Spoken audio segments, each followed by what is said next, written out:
Lectura del Santo Evangelio según San Marcos. En aquel tiempo llamó Jesús a los 12, los envió de dos en dos y les dio poder sobre los espíritus inmundos. Les mandó que no llevaran nada para el camino, ni pan, ni mochila, ni dinero en el cinto, sino únicamente un bastón, sandalias y una sola túnica. Y les dijo: cuando entren en una casa, quédense en ella hasta que se vayan de ese lugar. Si en alguna parte no los reciben ni los escuchan, al abandonar ese lugar, sacúdanse el polvo de los pies, como una advertencia para ellos. Los discípulos se fueron a predicar el arrepentimiento, expulsaban a los demonios, ungían con aceite a los enfermos y los curaban. Palabra del Señor. Jesús los envió de dos en dos a predicar, a expulsar y a ungir. Los envió de dos en dos y les dio poder sobre los espíritus inmundos. En este Evangelio se nos presenta un resumen de la actividad de Jesús y cuál es la misión que Jesús les encomienda a los 12. Jesús les pide que vayan de dos en dos y que caminen desprovistos de todo aquello que les pueda despistar de cumplir fielmente su misión, que es la de transmitir el mensaje de Jesús. Para ello no deben llevar ni pan, ni alforja, ni dinero. Tienen que llevar unas sandalias y una única túnica. Cuando lleguen a un sitio, si son bien recibidos, se quedarán hasta el final en él. Y si no les reciben ni les escuchan, se sacudirán el polvo de los pies para probar su culpa. Si nos fijamos en el Evangelio que la liturgia nos presenta este domingo 14 del tiempo ordinario, Marcos capítulo 6 versículos 7 al 13, parece difícil de entender a Jesús. Veamos. Jesús envía a los 12 discípulos a predicar. Les encarga algo muy importante y delicado y les da una serie de indicaciones que tienen que cumplir para llevar a cabo esa misión. Les envía de dos en dos. Les encarga que lleven para el camino un bastón y nada más, pero ni pan, ni alforja, ni dinero suelto en la faja, que llevasen sandalias, pero no una túnica de repuesto. Pero no solamente se queda ahí, sino que más adelante les pide que permanezcan en la casa donde entren hasta que se vayan de aquel sitio. Y si en un lugar no les reciben y les escuchan, al marcharse que se sacudan el polvo de los pies. ¿Cómo será esto posible? Les encarga algo muy importante y les deja a la deriva. ¿Qué significan todas esas indicaciones que Jesús les da? Si nos fijamos con detenimiento, vemos que todas tienen algo en común, que es lo fundamental en la transmisión del mensaje, y para ello tienen que estar centrados en esa tarea. Por eso todas las instrucciones que han recibido se podrían resumir en una: deben ir despegados de las falsas seguridades. Los enviados que confíen más en su propio equipaje que en la fuerza del mensaje a comunicar perderán su credibilidad. Vamos a analizar detenidamente cada una de las instrucciones que Jesús les encomienda. Primera, les pide que aparte de un bastón no lleven más que el camino, más para el camino. No lleven pan, ni alforja, ni dinero. Que lleven sandalias, pero no una túnica de repuesto. Este es un primer aspecto en el cual nos podríamos preguntar: ¿qué les quiere transmitir Jesús dándoles estas primeras instrucciones? Que lo central es el mensaje a transmitir. Por eso, que nada ni nadie les debe detener a la hora de enseñar ese mensaje, y que si para ello es necesario que se desprendan de las cosas materiales, tienen que hacerlo. Que no se aten a nada ni a nadie, que solo vayan con lo imprescindible. Solo ir con lo imprescindible. ¿Cómo podemos aplicar esta instrucción en nuestra vida de cristianos? A los cristianos nos preocupa mucho que la iglesia cuente con medios adecuados para cumplir eficazmente su tarea. Recursos económicos, poder social, nos parece lo más normal. Sin embargo, cuando Jesús envía a sus discípulos, no piensa en lo que han de llevar consigo, sino en lo que no han de llevar. La intención original de Jesús fue clara. Jesús necesita de gente sencilla, que sepa vivir con pocas cosas y que lo único que busquen es una sociedad más justa e igualitaria. Una sociedad de hombres y mujeres cristianos que sepan vivir con pocas cosas. Creyentes capaces de mostrar que la felicidad no está en acumular bienes. Segundo, cuando entren en una casa, quédense en ella hasta que se vayan del lugar. Y si en algún lugar no los reciben y quieren escucharlos, salgan de allí y sacúdanse el polvo de los pies. Jesús está diciendo a los discípulos que para llevar a cabo su misión no tienen que depender, no tenemos que depender de si nos escuchan o no. No tenemos que depender de si nos reciben o no. Jesús nos envía a predicar, pero eso no significa que vayamos a tener éxito en esa misión. Como decía la Madre Teresa de Calcuta, Dios no nos llama a tener éxito, Él nos llama a ser fieles, a ser fieles. Tristemente, muchas veces nos privamos de hacer el bien porque los demás no nos agradecen o no valoran nuestro trabajo o no recogemos lo que sembramos. Muchas veces nos detenemos de ayudar a alguien porque hemos recibido alguna ofensa de él o alguna crítica o han hablado mal de nosotros. Aunque no encontremos fruto de nuestro trabajo en la gente a la que servimos, que eso no nos detenga de hacer lo que tenemos que hacer, lo que Jesús nos pide. Al final del Evangelio, Jesús dice a sus discípulos que cuando vayan de donde han estado, cuando se vayan de donde han estado, si no les han recibido, que se sacudan el polvo de los pies. Es decir, que esas decepciones, que esos fracasos no se vayan acumulando en nuestros corazones, porque a veces cuando no obtenemos el éxito que esperábamos, esas decepciones, esos fracasos nos entristecen, nos deprimen y tenemos la tentación de abandonar, de tirar la toalla.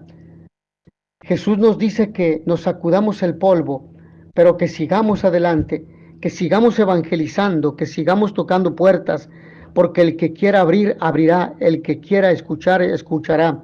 Lo importante es que sigamos cumpliendo con nuestro trabajo, con nuestra misión, que eso es lo que nos pide Jesús, porque Él no nos llama a tener éxito, sino a ser fieles al mandato que Él nos ha designado, que es el de anunciar su mensaje.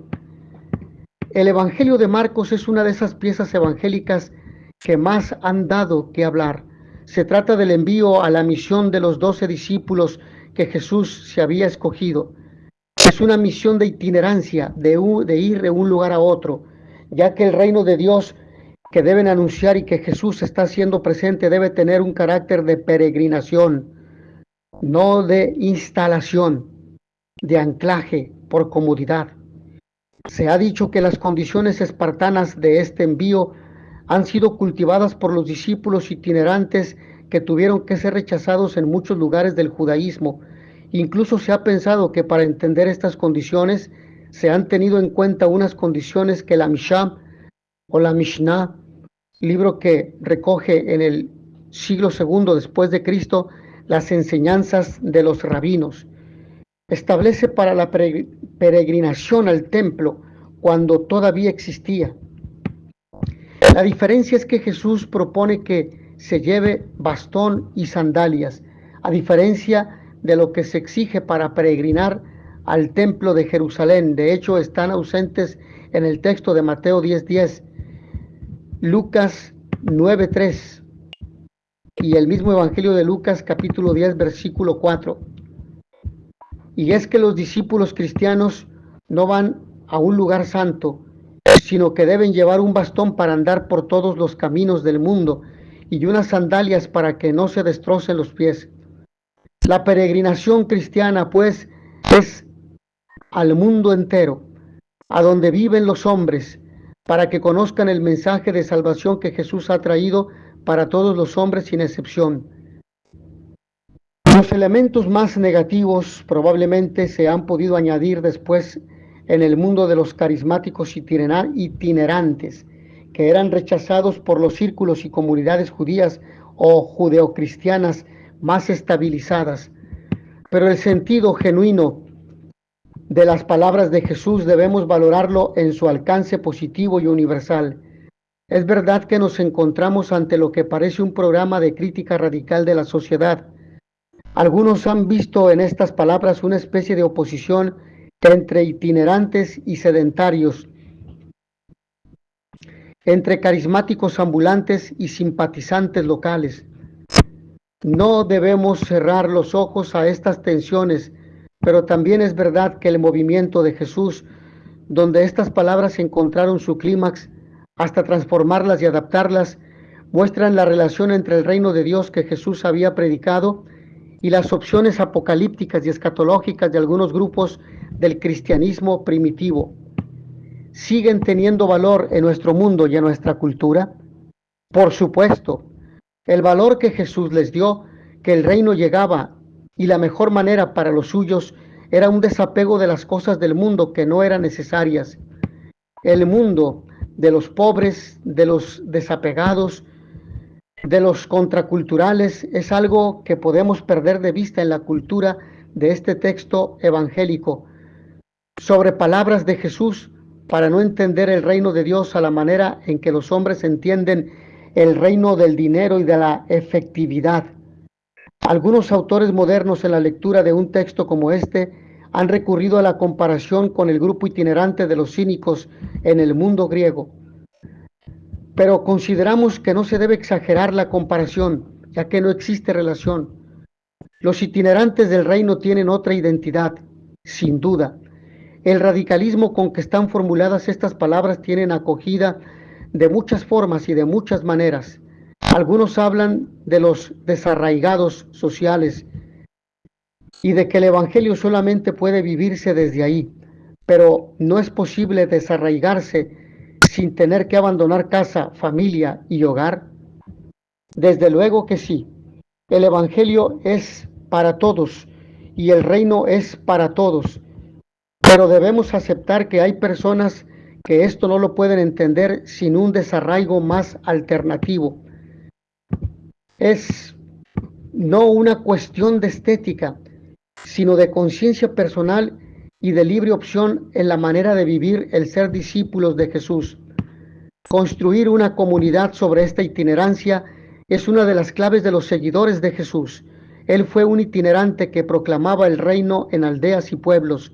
La itinerancia habla en favor de algo nuevo, de algo no estable para siempre. El reino al que Jesús dedica todas sus fuerzas exige una libertad soberana que va más allá de lo que las personas normales pueden vivir. Por eso mismo no sería acertado decir que el movimiento del reino, como un famoso exégeta llama a los seguidores de Jesús, lo que me parece muy en consonancia con lo que Jesús predicó, es algo semejante al movimiento cínico, pero va más allá, porque no se proclama una ideología, sino se predica, se anuncia a una persona. Jesús pudo conocerlo en la Galilea urbana, en Séforis, la capital antes de su destrucción, más aún los que se consideraron de este movimiento del reino. Lo que sucede es que la historia social y antropológica muestra unas coincidencias a veces sorprendentes, pero no tienen que ver. No se puede comparar a Jesús con una doctrina filosófica. Jesús rebasa cualquier tema y cualquier predicación, cualquier filosofía. Querer entender este evangelio de las radicalidades de las claves de movimiento cínico no es pertinente, por lo tanto. En el cristianismo primitivo hubo sin duda distintas corrientes y algunas ideas se apoderaron de las palabras de Jesús y las aplicaron a rajatabla.